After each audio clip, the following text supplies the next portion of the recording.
Hi viewers, this is me Slasher and you're watching educational channel Slasher Education. So guys, आज physics का topic है which is the combination of capacitors. Combination of capacitors में हमारे पास दो combinations हैं, parallel and series. इस video में मैं सीरीज़ कॉम्बिनेशंस को कवर करूँगा. ठीक है. अच्छा, सबसे पहले इसके स्ट्रक्चर पे फोकस करते हैं कि series combination of capacitors basically है क्या. इसमें कंडीशंस अप्लाई होती हैं, ठीक है, जिसको मैथमेटिकली भी देखेंगे और डायग्राम के थ्रू भी चेक करते हैं. अच्छा, ये आपका है वोल्टेज सप्लाई. ठीक, याद रहे कि एक करंट जो है ना, या फिर जो करंट ही समझ ले बेहतर है. एक करंट जो है वो पोटेंशियल डिफरेंस के बगैर जो है वो फ्लो नहीं कर सकता, यानी मूव नहीं करेगा एक सर्किट के अंदर. ठीक है. पोटेंशियल डिफरेंस वो किस वजह से आता है? अच्छा, पॉजिटिव चार्जेस को हम लोग कहते हैं कि वो हाई पोटेंशियल है, में तो उनमें हाई पोटेंशियल होता है. इसलिए जो हमारा टेस्ट चार्ज है, जिसको शायद आप लोगों ने बुक में इसको क्यू या फिर क्यू नॉट के सिंबल से पढ़ा होगा, उसको हम लोग हमेशा पॉजिटिव क्यों लेते हैं? कि पॉजिटिव जो है ना, वेल ये पॉइंट चार्जेस होते हैं, काफ़ी छोटे छोटे चार्जेस होते हैं, लेकिन इसको हम लोग पॉजिटिव इसलिए लेते हैं कि पॉजिटिव चार्ज जो है वो हाई पोटेंशियल चार्ज होता है, ताकि उनमें जो रिपल्शन या अट्रैक्शन होगी चार्जेस में, उसको हम कैप्चर किया जा सके, उसको ऑब्जर्व किया जा सके. ठीक है. तो ये एक वोल्टेज सप्लाई है. वोल्टेज सप्लाई यानी कि मेरे पास एक बैटरी है और हर एक बैटरी में एक पॉजिटिव टर्मिनल होता है और एक नेगेटिव टर्मिनल होता है. ठीक है. और मेरे पास मेटल प्लेट्स हैं. मैं एक प्लेट को बैटरी के पॉजिटिव टर्मिनल से कनेक्ट कर दी, एक को मैंने नेगेटिव टर्मिनल से कनेक्ट कर दिया. ठीक है. तो उन पे ऑपोजिट चार्जेस आ गए, यानी कि जिसको मैंने पॉजिटिव से किया उस पर पॉजिटिव चार्ज आ गया, जिसको मैंने नेगेटिव से कनेक्ट किया था उस पर नेगेटिव चार्ज आ गया. अच्छा, अभी एक कैपेसिटर बनता है दो मेटल प्लेट से. ठीक. तो अभी ये दो मेरे पास मेटल प्लेट हैं. तो ये वाला कैपेसिटर मैंने कह दिया इसको C1, इसको मैंने कह दिया C2, ये वाला कैपेसिटर हो गया C3. अच्छा, अभी इलेक्ट्रोस्टैटिक इंडक्शन के फिनोमेना से हम सब लोग वाकिफ़ ज़रूर होंगे. अच्छा, सपोज़ कीजिए आपके पास एक न्यूट्रल बॉडी है और ये है एक positive charge body. As example समझ लीजिए, अगर इस बॉडी को मैं इसके पास लेके जा रहा हूँ तो क्या होगा? इस पर स्टैटिक चार्जेस प्रोड्यूस हो जाएंगे. वो कैसे?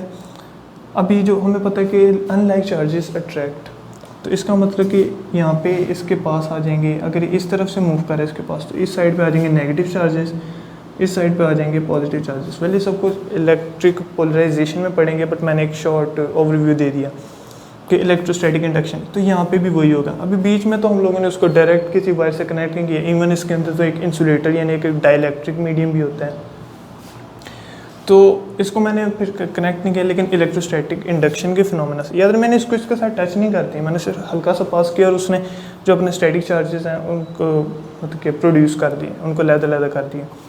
तो ये कैपेसिटर हो गया C1, ये C2, ये C3.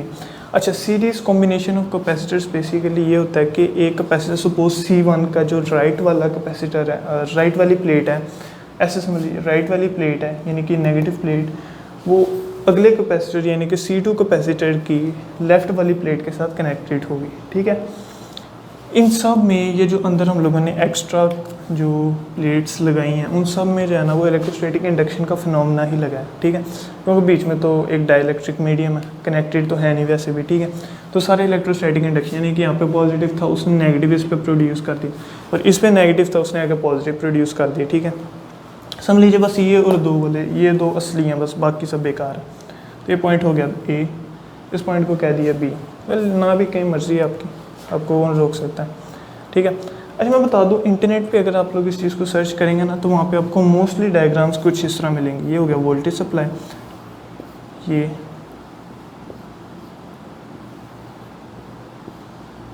ठीक है, ये रहा नेगेटिव, ये पॉजिटिव, ये नेगेटिव.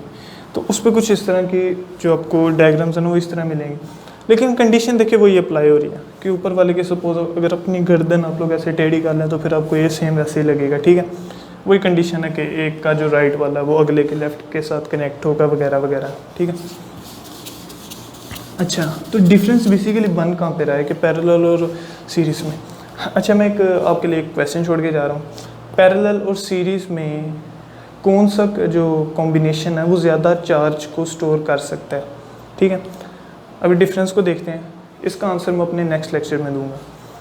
अच्छा, तो सीरीज़ कॉम्बिनेशन है, इसकी जो हम लोग कहते हैं कि वोल्टेज है, यानी कि जो वोल्टेज सप्लाई हो रही है ओवरऑल बैटरी से, वो इक्वल होगी V1 + V2 + V3. अच्छा, अब ये क्यों है? अगर नोटिस किया जाए तो एक चार्ज ने फर्दर चार्जेस को प्रोड्यूस किया, ठीक है, यानी कि एक सिंगल चार्ज ने बाकी जो ओवरऑल कैपेसिटर है उसको जनरेट किया, ठीक है। इसका मतलब इनमें पोटेंशियल डिफरेंस ज़रूर आएगा, लेकिन वो क्यों आएगा? यहाँ पे हमारे पास आ गया V1 वोल्टेज, यहाँ पे V2, यहाँ पे आ गया V3, ठीक है।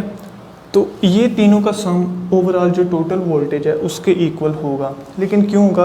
क्योंकि याद रहे कि हम लोगों ने इसको डायरेक्ट वायर से कनेक्ट नहीं किया, जैसे पैरेलल कॉम्बिनेशन में होता है उसमें ऐसे था।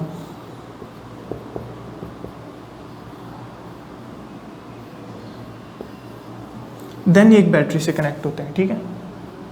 वो तो उसमें जो हर एक अलग कैपेसिटर है उनमें वोल्टेज है वो सेम होगी, लेकिन इसमें सेम नहीं होती, क्योंकि इसमें हम लोगों ने सिर्फ 2 मेटल प्लेट के साथ कनेक्ट किया है। बाकी इलेक्ट्रोस्टैटिक इंडक्शन के फिनोमेना की वजह से उन पे चार्जेस आए हैं और कैपेसिटर्स हैं वो इस्टेब्लिश हुए हैं।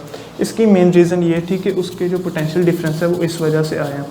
इसका मतलब इसमें से अगर मैं एक भी रिमूव करूँ तो ये इक्वल नहीं होगा, they are then not equal, ठीक है। अच्छा, चार्ज जो है ना वो इक्वल ही रहेगा, ठीक है। चार्ज क्यों इक्वल रहेगा? चार्ज को मैं बता दूँ रिप्रेजेंट करते हैं Q से, लेकिन इन सब प्लेट्स में जो चार्ज है वो इक्वल ही रहेगा। चार्ज इक्वल क्यों रहेगा? अच्छा, सपोज़ कीजिए यहाँ पे एक पहलवान बंदा है, वो यहाँ पे पड़े एक केक को खींचेगा, ठीक है। इसने केक को खींचने के लिए लगा दी फोर्स 150 न्यूटन की, ठीक है। यहाँ पे एक बंदा है कमज़ोर सा है, उसने 50 न्यूटन की फोर्स से इसको खींचा, ज़ाहिर बात है पहलवान खींच लेगा। अगर मैं ऐसे बंदे 2 और लगा दूँ इस केक पे, तो ये भी 50 लगाएगा, ये भी 50 लगाएगा, इक्विलिब्रियम होगा ना, यानी कि सिस्टम इधर उधर नहीं जाएगा, दोनों एक दूसरे को बस खींचने की कोशिश करें लेकिन खींच नहीं पाएंगे, ठीक है, यानी कि वो उधर ही स्टेबल रहेगा। ये चीज़ आ गई इसमें कि अगर चार्ज डिफरेंस आएगा तो शायद ये कैपेसिटर्स ठीक तरह से काम ना कर पाएँ, इसलिए इसको इस तरीके से समझेंगे तो बेहतर रहेगा। इसका मतलब चार्जेस है ना वो हर जगह पे इक्वल होंगे। तो कैपेसिटेंस का हम लोगों ने फार्मूला पढ़ा होगा। बेसिकली कैपेसिटेंस क्या होती है? एक कैपेसिटर की चार्ज स्टोरिंग कैपेसिटी, यानी कि वो कितना चार्ज स्टोर कर सकता है। बहरहाल उसका फार्मूला होता है C=Q/V। V is the potential difference, ठीक है। यहाँ पे हमारे पास पोटेंशियल डिफरेंस जो है ना वो डिफरेंट है, मतलब कि सब में एक जैसा नहीं है, इसलिए इसको मैं डिफरेंट कर देता हूँ। बहरहाल मैं C को पहले ना एक लैदा फॉर्म में ले आता हूँ, hence V1=Q/C1, C1 for the capacitance of the capacitor 1, V2 Q/Q2, V3=Q/C3। Q पे मैं कोई नंबर इसलिए नहीं लगा रहा क्योंकि जैसे मैंने बताया कि चार्ज Q जो है वो सारे प्लेट्स में इक्वल ही होगा, ठीक है। अच्छा, अगर मैं कहता हूँ सपोज़, हाँ, मेरा ये वाला जो मार्कर है सपोज़ कीजिए वो इतना है, ठीक है, उसको मैंने 3 हिस्सों में डिवाइड कर दिया, ठीक है। एक हिस्सा ये हो गया, एक ये हो गया, एक ये हो गया, ठीक है। अभी अगर मुझे वापस से वो बनाना है तो ज़ाहिर बात मैं उनको ऐड ही करूँगा ना, ठीक है। तो अगर ये इसके छोटे छोटे टुकड़े हैं, एक कैपेसिटर, दूसरा कैपेसिटर, तीसरा कैपेसिटर और रो वाला कैपेसिटर जो है, ठीक है, तो ये उसके छोटे छोटे टुकड़े हो गए ना, तो इसका मतलब इन तीनों को जब मैं ऐड करूँगा तो एक ओवरऑल यानी कि वो बड़े वाले के इक्वल होगा। जैसे ये दोनों को अगर मैं ऐड करता हूँ इन तीनों को तो वो वापस से यही बन जाएगा, ठीक है। इसलिए मैं इनको ऐड करने वाला हूँ। सो V=V1 + V2 + V3, हैंस एक किस्म की वही इक्वेशन बन चुकी है। V= आगे इनकी वैल्यूज़ पुट करते जाएंगे, Q/C1 + Q/C2 + Q/C3। V= मैं Q को कॉमन ले लेता हूँ, Q 1/C1 + 1/C2 + 1/C3।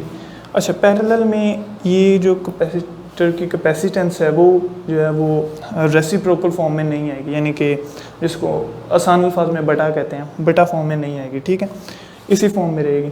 अच्छा, आप लोगों ने इक्विवेलेंट कैपेसिटेंस का नाम सुना होगा। जैसे वो मैंने 3 बंदों वाली एग्जांपल दी थी जो केक को खींच रही हैं, ठीक है। उन तीनों को अगर मैं एक ही पैक बना दूँ, सपोज़ कल मैंने उनके दरमियान रस्सी बांध दी है, उनको मैंने इकट्ठा कर दिया, फिर भी फोर्स उनकी उतनी रहेगी ना, ठीक है।